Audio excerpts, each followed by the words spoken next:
Et bonjour, bienvenue dans cette série, première vidéo d'une longue série sur tous les trades possibles de Poti, enfin tous les trades possibles non, mais un exemplaire assez exhaustif des types de trades prenables.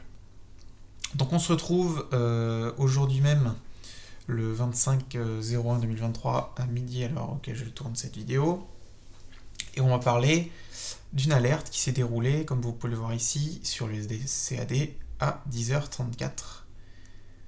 Les 34 secondes que j'ai marquées par entrée ici. Mais d'abord un petit peu de contexte. Donc le 25 a commencé ici, on a eu un avion qui était plutôt bearish au final. Bon, ça c'est de l'analyse bonus, hein, mais on est descendu jusqu'ici en prenant un petit peu tout ce qu'il y avait avant ici, admettons. On a eu un énorme pump. Enfin énorme. Tout est relatif, mais assez conséquent on va dire, de 34 pips. D'une traite. Bon, là on a une minute, mais en 5 minutes, c'est vraiment d'une traite, ça se pose pas de question. Et donc, on va essayer de tabler sur un retracement.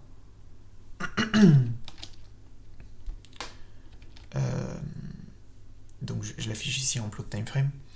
Il hésite entre un retracement weak et un retracement strong, donc on va essayer, on a quand même plutôt une grosse montée, donc on va plutôt essayer de tabler sur du retracement autour des 0,5.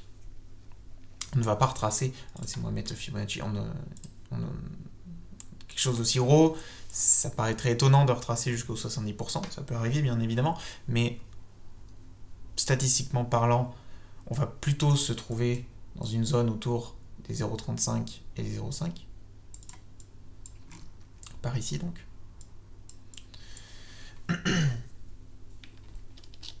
Alors là, je l'ai pris un peu tard, mais donc le high ici, donc dans cette zone-là. Revenons en une minute, puisque c'est ça qui nous intéresse. Alors attendez, tac tac tac, voilà. On a un premier... en fait je vais laisser mon Fibonacci, je ne sais pas pourquoi est-ce que je l'ai enlevé. Pourquoi est-ce que j'ai pris ça? Parce que ça montre aussi les faiblesses de Poti, parce que je pense que pour le bien utiliser, enfin pas forcément les faiblesses, mais bon bref, pour bien utiliser, il faut comprendre ses faiblesses, c'est ce qu'il dit dans la vidéo de présentation. Et c'est parfaitement vrai. Donc ici, à 9h28, donc ici, on a qui nous dit quelque chose à la hausse. Ici, on vient de toucher nos 0,35 et rebondit sur cette sorte de zone ici où ça avait déjà galéré à remonter. Il est tout à fait normal, dans l'optique d'utiliser Poti, de prendre un long ici. Ça n'a absolument rien de choquant. C'est complètement normal et complètement justifié. Et d'aller target déjà dans un premier lieu ici, puis dans un second lieu le top, puis dans un autre, et en dernier, on va dire ici, et puis vraiment après le laisser couler. Ça dépend de votre appétence au risque, etc. Donc c'est complètement normal ici de venir prendre un trade. Ça n'aurait rien de grave. On va voir qu'on va se faire SL. On se fait SL, très bien, c'est le jeu, c'est normal. Bien malin celui qui aurait dit avant, oui mais c'était sûr. Les gens sont pleins de certitudes, mais malheureusement on n'est jamais sûr en trading, on ne peut que supposer que ça a plus de chances d'arriver qu'un autre événement, que comme on était sur un gros retracement qui est hésité entre les deux, et qu'on a plutôt envie de venir par ici, on pourrait retracer plutôt vers 0,5. Bref, peu importe. Admettons, vous avez pas eu cette analyse-là, et puis vous êtes lancé dedans, vous avez pris ce SL. Admettons, ce n'est pas grave, vous avez pris sur votre risque moins X%, donc on est bien dans notre zone, on retrace un poil plus que les 50%. Ok, on est à peu près dans notre zone qu'on avait dit. Et donc là, ça va range, hein, une sorte de range sans grande conviction, avec que des probabilités autour de 50%, c'est-à-dire que c'est vraiment du pile ou face. Et on a bien ici cette mèche qui vient venir prendre ce lot, et la confirmation, alors à 10h34 et 34 secondes du up. Un gros pourcentage, 75%, c'est dans les top setup.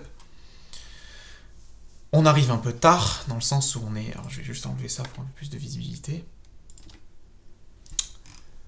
On arrive un petit peu tard, dans le sens où... alors, on pourrait aller voir à la seconde près, ou quand est-ce que ça dit l'alerte, même si c'est pas forcément très intéressant. 34 et 34 secondes. Voilà. Précisément ici. Si on veut vraiment être très précis, c'est précisément ici. Revenons cependant à 1 minute. Donc vous voyez que c'est déjà très tard, puisque on est déjà quasiment arrivé à la soi-disant target des 76%. Mais en réalité, notre target est un petit peu plus haute que ça. Et on veut quelque chose qui nous indique cela. Bon. Personne ne rentrerait ici... Enfin, personne. Si, vous pouvez rentrer market ici. Hein, vous pouvez, il suffit d'appuyer sur un bouton. Mais peut-être que vous attendriez plutôt à quand même un petit peu retracer dans tout ce bazar. Parce que là, c'est un petit peu complexe. On a quand même un SL qui n'est pas si petit que ça. On a 4.9 pips, ce qui n'est pas un petit SL. Et on va voir ce qui se passe. Alors, on va venir ici. Donc ici, non, logiquement, vous ne ferez pas SL. Alors après, tout dépend. Là, on est sur Rwanda, mais tout dépend de vos brokers, etc. Mais étant donné que... Bon, déjà, si vous avez 0 spread, forcément, vous ne faites pas SL. Si vous avez un truc à 0 spread. Et même en supposant que vous n'ayez pas... que vous ayez un petit peu de spread. Alors déjà, on peut voir de combien ça se... Tac. Donc de 0.2. Étant donné que vous êtes dans une position acheteuse, donc vous allez acheter au plus haut sur votre... donc c'est le bid et le ask, ça je pense que je vous apprends pas grand chose. Vous achetez au plus haut et puis vous vendez sur le prix du bas. Quand vous voyez vos deux petits traits, c'est le bid et le ask. Donc du coup, là vous voulez vendre au truc d'en bas, donc ici vous êtes large avec le spread. Si jamais il y a du spread. S'il n'y a pas de spread, vous êtes large aussi. Et de toute façon, si vous voulez une position un peu plus longue, vous pouvez toujours prendre un SL plus large. Là, j'applique bêtement ce qu'il y a marqué sur ma charte. Et donc là, on va enfin venir casser ici. Et donc notre objectif, c'est donc bon, dans un premier prendre casser ici, mais avec notre entrée, clairement, 0,22 R, ça n'a pas de sens. Quelqu'un de plus malin aurait attendu un retracement, il serait plutôt rentré, on va dire, au niveau de cette bougie-là, qui serait déjà 1.5, ce serait mieux, mais nous, on va rester dans le cas bête et idiot, donc pas très optimisé. Donc on fait deux super bougies d'affilée. Très bien, donc on vient déjà de prendre ce premier high. Et on a pris celui-là, et on aimerait bien prendre celui-là, et on vient de le prendre. Voilà, donc si vous auriez pu mettre un TP ici, ça aurait été fabuleux. Tac, vous étiez à 2,47, c'était très bien.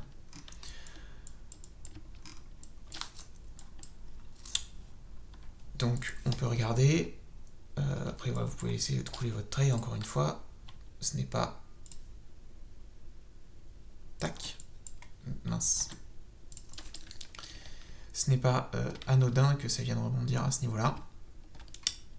Mais personne, peu de gens auraient tenu ce trade jusqu'ici, surtout si vous aviez eu une entrée, vous n'allez pas réagir à seconde près, donc vous serez arrivé, disons sur la charte ici, vous êtes à 6.27, je pense qu'il n'y a pas grand monde qui tient cette position-là. Voilà, c'est pas... Donc on s'arrête déjà ici, on est déjà très très content. Voilà, il y a plein de choses à dire encore, mais c'est le premier exemple d'un trade sur Poti. Je vous souhaite une bonne journée, ça fait un peu moins de 10 minutes, c'est le format que je vais essayer de garder. Prochaine vidéo sur un setup de continuation, et non pas un setup de reversal, comme c'était le cas ici. A tout de suite pour la seconde vidéo.